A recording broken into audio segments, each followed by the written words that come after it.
For Kansas City, it sits at 5-5, hosts the Colts, who have the best offense in the league. They're averaging 32 points a game. Mahomes leads the 9th best scoring offense. Brood, how much pressure is Mahomes under to keep up with the Colts? Oh, I think it's the most pressure he's ever faced in a regular season game in his career.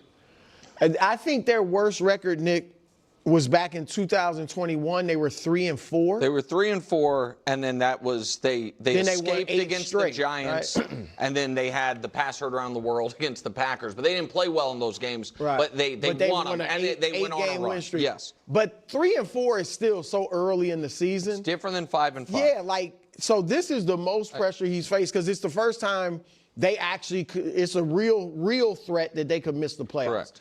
But beyond that, and he's having certainly a better year than the last two, but it's not your vintage type of Patrick Mahomes season. Mm-hmm. I think I have a graphic where it shows where his ranks.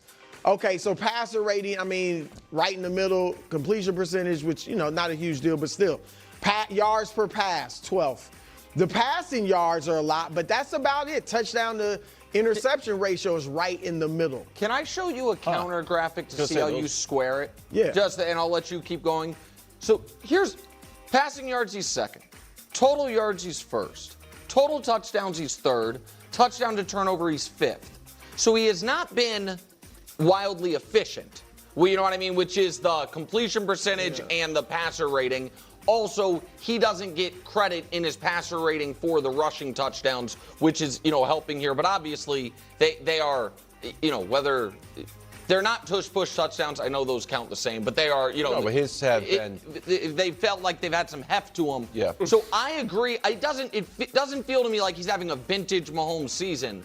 But I do feel like he's not having a bad year, but he's not having a best quarterback in the league year. I agree with that. And you know this. I'm not belittling total yards, but Daniel Jones, I think, leads the league in yards, passing yards. So a lot of times passing yards can be deceiving, because if your team is down or you're just a team that throws a lot. That's why, like you said, I like yards per attempt a lot because that really shows something different. But my point is this.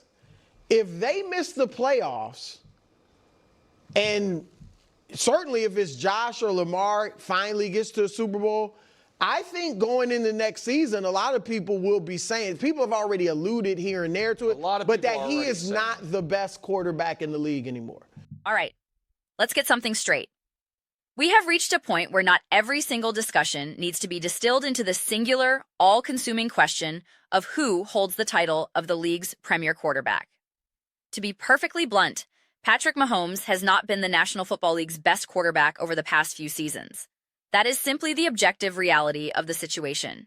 You cannot simply fall back on the argument that he won a Super Bowl because he did not, in fact, win the Super Bowl last year. If your entire framework is based solely on who was the last man standing, then by that logic, Jalen Hurts is better than Patrick Mahomes because he won more recently. I sincerely doubt any devoted Mahomes supporter would actually make that claim. Furthermore, you cannot just point to a specific playoff victory where one quarterback beat another and declare the matter settled. None of that ultimately matters when we are attempting to engage in this broader, more nuanced conversation about who is genuinely playing the quarterback position at the highest level. Frankly, it's a rather uninteresting discussion to be having right now, especially when the topic at hand is the Kansas City Chiefs, sitting at a .500 record and currently on the outside of the playoff picture looking in.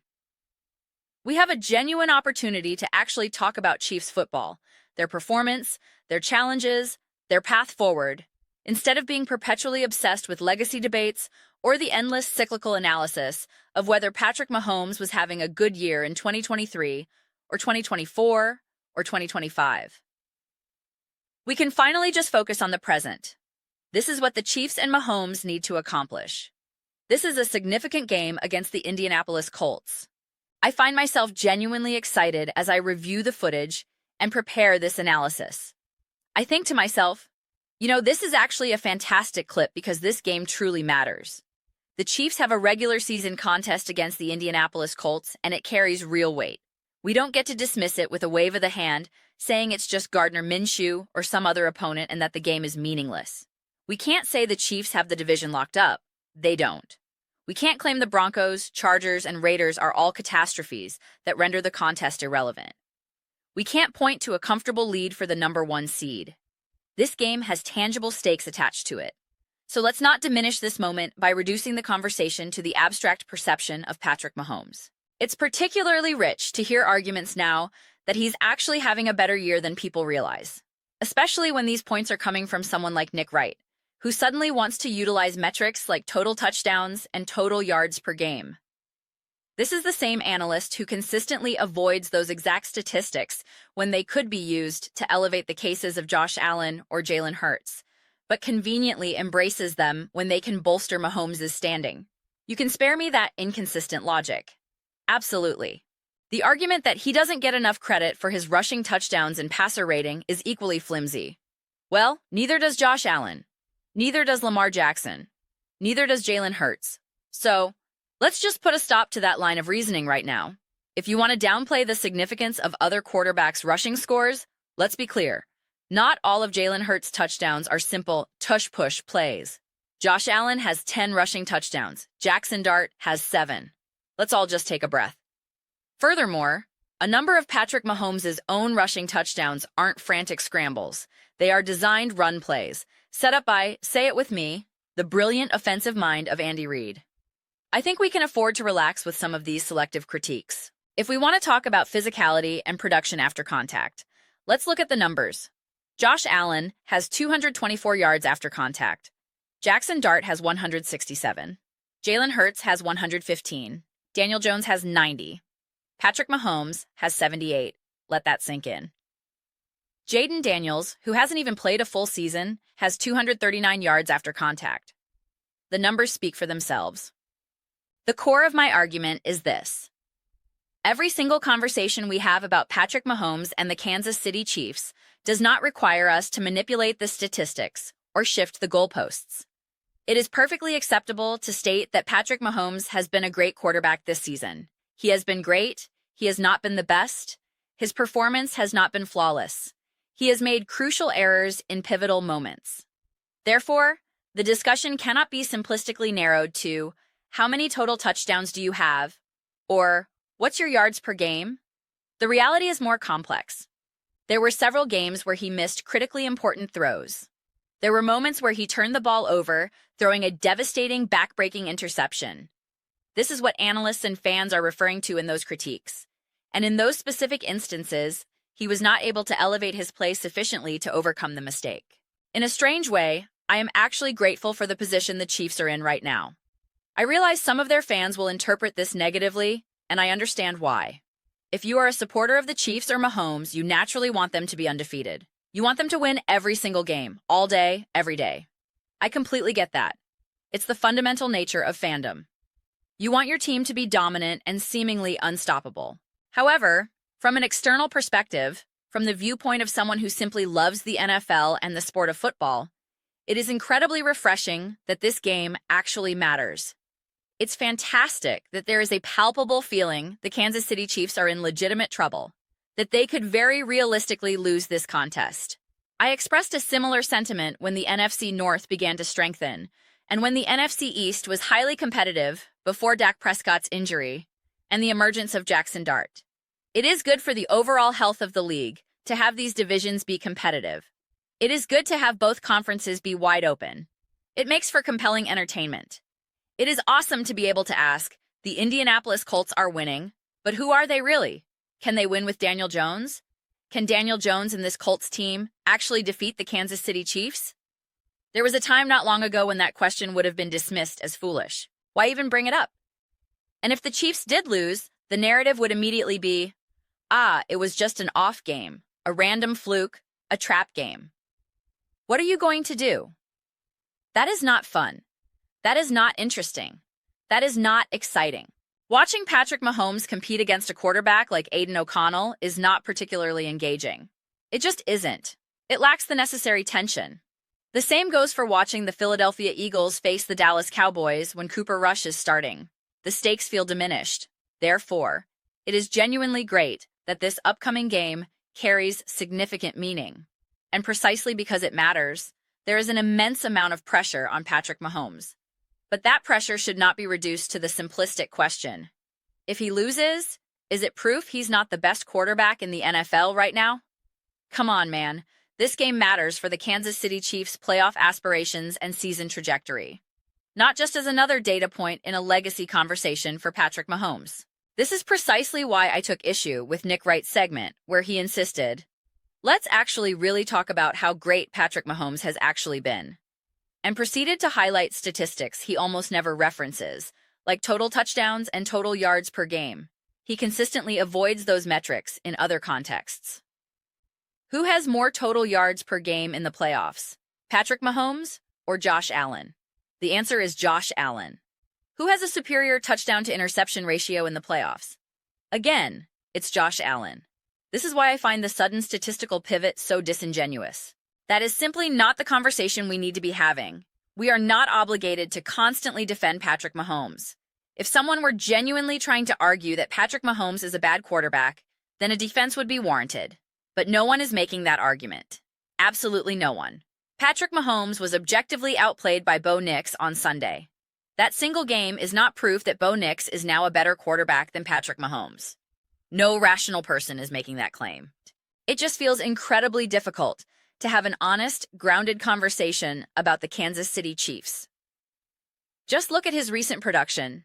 In his last 3 games, Mahomes has a 1-2 record, with 4 passing touchdowns, 4 interceptions, and a passer rating of 80.4. Yes, that is a problem. If any other quarterback posted those numbers, they would be facing intense criticism. You would not hear analysts saying, well, actually, he's having a pretty good season if you look at this other set of data. You simply would not. In fact, when other quarterbacks are having successful seasons, the immediate counter is always, well, look at who they're doing it against. Bo Nix hasn't faced anyone. Look at his numbers against playoff-caliber teams and opponents with winning records. But with Mahomes, the discussion suddenly shifts to, let's talk about this other stuff over here. It's a glaring double standard. I am fully aware that I will now be labeled a hater of Mahomes and the Chiefs, when in reality, I am advocating for the one thing that seems most elusive, a genuine, realistic discussion. I am not using this platform to claim that Patrick Mahomes has been awful. Let me be perfectly clear. That is not what I am doing. I do not believe Patrick Mahomes has been bad at all this year. However, it remains an objectively accurate statement and a completely acceptable opinion to hold that Patrick Mahomes has not been the clear-cut, head and shoulders best quarterback in the NFL over the last couple of seasons. We are not discussing who has the better legacy. We are not debating who has had the more illustrious career. We are simply talking about the act of playing the quarterback position at this current moment in time. And that is okay. It is perfectly acceptable. Tom Brady was not universally considered the best quarterback in the league every single season of his career. Even when he had a vast collection of Super Bowl rings, MVP awards, and every conceivable accolade, there were still prominent voices arguing that Aaron Rodgers was better, or that Peyton Manning was superior, or that Andrew Luck was the rising heir apparent. And that was okay. We do not need to be so sensitive about it. We do not need to manipulate the statistics. We do not need to constantly redirect the conversation. It is all right. I am fairly certain that when Tom Brady won his Super Bowl with Tampa Bay, his 7th, few people were arguing he was the single best current quarterback in the NFL. They were rightly celebrating him as the greatest of all time, stating his legacy was practically untouchable. But I am not convinced many were saying that if we were holding a draft of all players at that very moment, the first pick would unequivocally be Tom Brady. Many were willing to say Patrick Mahomes, Josh Allen, Aaron Rodgers, etc. This was at a time when Brady had a boatload of rings and a boatload of stats. It wasn't as if he had fallen off a cliff. He still looked phenomenal. He still looked great. So, it's okay. Everything will be all right, I promise you, Mahomes fans. I assure you, you will be just fine. It will be okay. I promise. Those are my comprehensive thoughts on the matter. I would absolutely love to hear yours. What do you all think about Patrick Mahomes and the Kansas City Chiefs? How much pressure is on Mahomes this Sunday? A tremendous amount. Not because he risks losing some coveted best quarterback title, but because the Kansas City Chiefs desperately need a stellar performance from him to secure their playoff hopes, and they are facing what should be a very formidable opponent. That is the true source of the pressure. Let me know your perspectives in the comment section below. I read every single comment, so whether you agree with me or you think I'm completely off base, let me know. We can get into some lively discussions. We can engage in some spirited debates. But ultimately, let's remember to have some fun with it all. Please do consider subscribing. We are building an amazing community here, and I would absolutely love to see you become a part of it. I want to build something that we all feel genuinely connected to, something we're truly excited to be involved in. I believe we are well on our way to achieving that. Please don't forget to give this video a thumbs up, as it really does help with the visibility and the platform's algorithm. Thank you so much for watching. I'll see you next time.